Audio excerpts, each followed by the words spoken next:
Nous sommes avec Clémence Mathieu, ici au Musée du Masque à Binche. C'est la semaine carnavalesque, vous le savez, et actuellement se déroule au Musée du Masque une exposition qui s'intitule Le monde à l'envers. Et c'est vrai, Clémence, que pendant la période de carnaval, on fait un peu les fous. C'est un peu le symbole c'est un peu le leitmotiv de cette exposition qui vient de Marseille, en fait.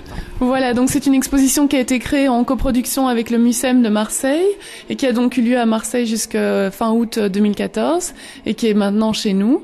Et c'est bien sûr le monde à l'envers. C'est l'idée que le carnaval et la mascarade, ce sont des moments où on peut un peu faire n'importe quoi et renverser l'ordre des choses qui est habituellement dans la société. Oui, d'ailleurs, les Allemands, ils appellent ça die tollen Tage, ce sont des jours fous.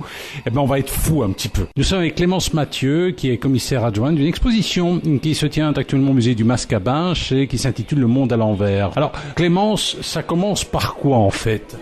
Alors ici, on est dans le tunnel du temps. Donc l'idée, c'est de montrer que le carnaval s'inscrit dans une conception cyclique du temps qui est destinée à montrer que le passage entre la fin de l'hiver et le début du printemps. Mais alors, c'est pas très gai parce qu'on voit, par exemple, une table sur laquelle jouent des Mexicains. On a l'impression que c'est des soldats mexicains ou des bandits de Pancho Villa, et ce sont en fait des squelettes. Voilà, donc ce sont des squelettes qui sont généralement sortis lors de la veillée funèbre de la Toussaint. Et donc l'idée, on les a mis ici en scène pour montrer le lien entre la vie et la mort, donc toujours dans cette conception cyclique du temps. La mort étant évidemment un thème central des carnavals et des mascarades, puisqu'on célèbre la fin de l'hiver, le renouveau du printemps.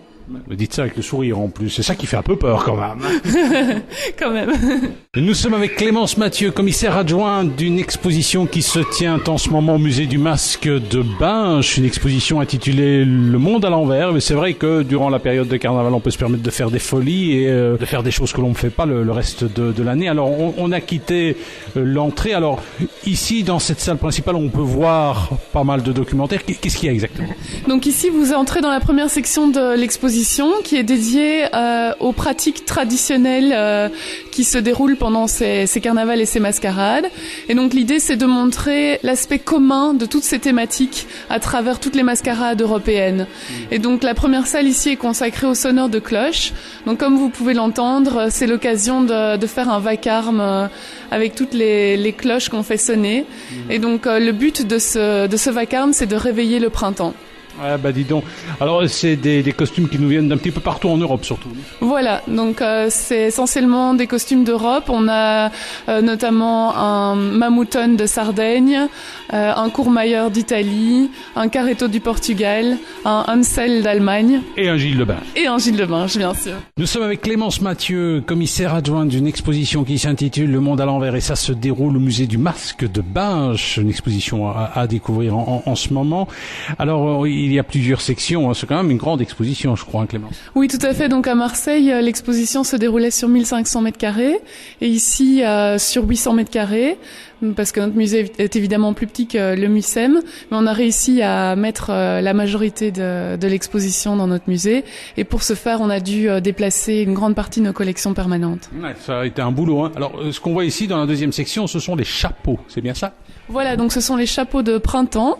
Donc ici, on a fait une présentation assez joyeuse pour montrer que par leur flamboyance de couleurs, de matériaux, de motifs, tous ces chapeaux étaient destinés à appeler le printemps, à le séduire. Oui. Alors c'est très coloré et tout ça, hein. C'est vraiment des chapeaux de fantaisie, hein, quand même.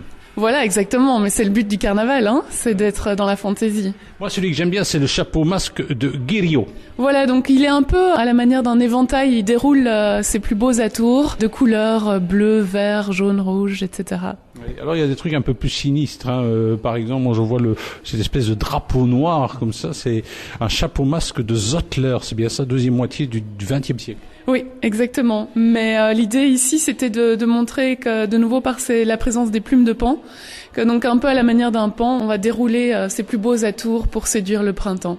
Alors ici, ce sont uniquement des chapeaux qui viennent d'Europe, ou il y en a peut-être d'ailleurs ? Non, sans majorité d'Europe, donc l'exposition est exclusivement centrée sur les carnavals et mascarades en Europe. Nous étions aujourd'hui avec Clémence Mathieu. On vous a fait découvrir une exposition qui se déroule en ce moment, pendant plusieurs semaines, hein, au musée du Masque à Binche. Une exposition qui s'intitule Le monde à l'envers. C'est vrai que durant la période carnavalesque, on peut se permettre de faire des folies. Alors il y a quand même une section qui est pas très conseillée aux enfants, c'est une section consacrée au sexe. Dans le carnaval, c'est quoi cette histoire?